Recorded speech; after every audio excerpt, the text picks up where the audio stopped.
Fala pessoal! Sejam bem-vindos ao canal Estudando Física. Eu sou o professor Cleiton Vieira e hoje faremos 3 exercícios sobre magnetismo. Se esse assunto te interessa, já deixa o like e lembre-se de se inscrever no canal para ter acesso aos próximos vídeos. E vamos direto então aos nossos 3 exercícios de hoje. O primeiro nos diz: quando magnetizamos uma barra de ferro, estamos, e aí temos as 5 opções: retirando elétrons da barra, acrescentando elétrons à barra, orientando os ímãs elementares da barra, acrescentando ímãs elementares à barra ou retirando ímãs elementares da barra. Inicialmente, então, vamos analisar a letra A e a letra B, que fala sobre retirar ou acrescentar elétrons à barra. Essas duas opções estão obviamente erradas por falarem de eletrização, né? Lembrando que a eletrização ela se dá quando o objeto em questão tem um excesso de elétrons ou um excesso de prótons, né? Quando ele ganha ou quando ele perde elétrons. Portanto, adquire características elétricas. O magnetismo nada tem a ver com isso, né? O magnetismo ele ocorre mesmo que o objeto esteja neutro, ou seja, com a mesma quantidade de elétrons ou de prótons, né? Analisando, portanto, a letra C, D e E, ela fala sobre os ímãs elementares da barra, né? É importante, então, primeiro lembrar de que se trata isso.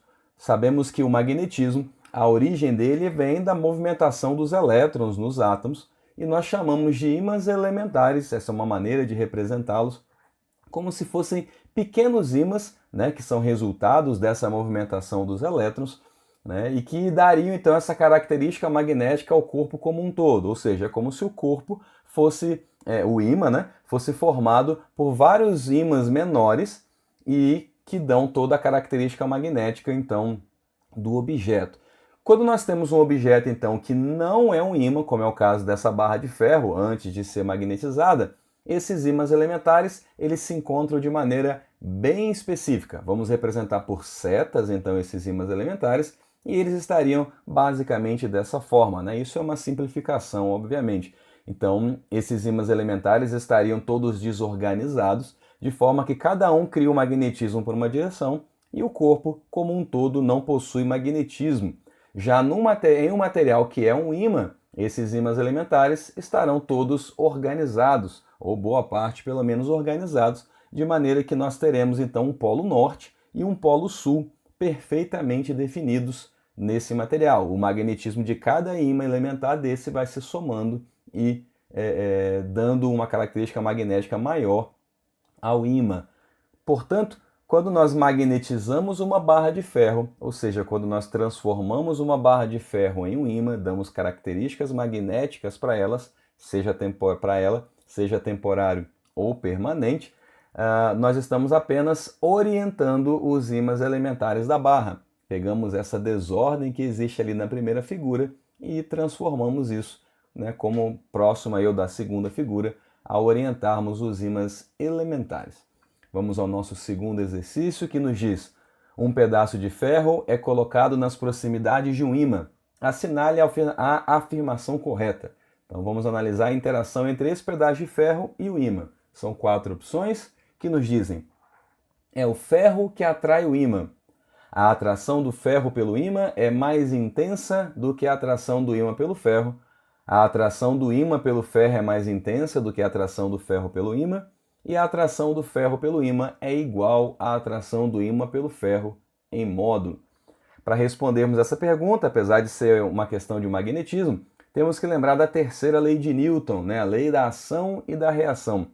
A letra A, por exemplo, nos diz que é o ferro que atrai o ímã. Muitos poderiam achar que essa questão está errada, porque diriam, é o ímã que atrai o ferro e não o ferro que atrai o ímã, quando na verdade ambos se atraem, né? Não é o ferro que atrai o ímã, né? Por mais que possamos querer falar que é o ímã que ocasionou, mas a terceira lei de Newton nos diz que uma força nunca está sozinha, as duas forças coexistem, né? Então toda vez que um objeto exerce uma força em um outro, como é o caso dessa imagem, né? O segundo, aliás, vai exercer força no primeiro, né? Então se a bola exerce força no rosto, o rosto acaba exercendo também ao mesmo tempo uma força na bola. Essas forças são contrárias e, nos diz também a terceira lei de Newton, elas são iguais em módulo. né, a intensidade dessas duas forças são iguais e, portanto, a alternativa correta é a letra D. No momento em que o ímã atrai o ferro atrai o ímã com uma força de mesmo valor. Tá ok? Vamos então para o nosso terceiro exercício e último, que diz: quebrando-se um ímã pela metade, vamos obter: letra A, um ímã só com polo norte e outro só com polo sul. Letra B, dois ímãs só com polo sul. Letra C, dois ímãs só com polo norte. E letra D, dois ímãs, entre aspas, iguais ao primeiro. Bom, esse exercício tem íntima relação com o que nós analisamos no primeiro exercício, né? Relembrando aqui a imagem. Observe que quando se trata de um ímã, nós temos os ímãs elementares ali apontando todos numa mesma direção. Então, se nós cortarmos esse ímã no meio ou em qualquer pedaço, é fácil observar que nos dois pedaços nós teremos os ímãs elementares apontando para a direita, para o mesmo lado. Portanto, a existência de polo norte e sul nos dois pedaços permanecerá, né? Vendo de uma outra maneira, de fora, sem analisar os ímãs elementares, seria basicamente assim, né? Eu tenho um ímã original ali, ao quebrar ele no meio, eu acabo gerando dois novos ímãs, né? E ao quebrar qualquer um desses no meio, eu gero novamente dois novos ímãs. Então não importa quanto eu divida, eu sempre vou ter um outro pedaço ou dois outros pedaços com ímãs elementares organizados e, portanto, com polo norte e polo sul. Por isso a resposta correta é a letra D, dois ímãs iguais ao primeiro. E é entre aspas porque o ímã vai ficando menor, né? Não é exatamente igual ao primeiro, é igual no sentido magnético, né? De ter polo norte e polo sul.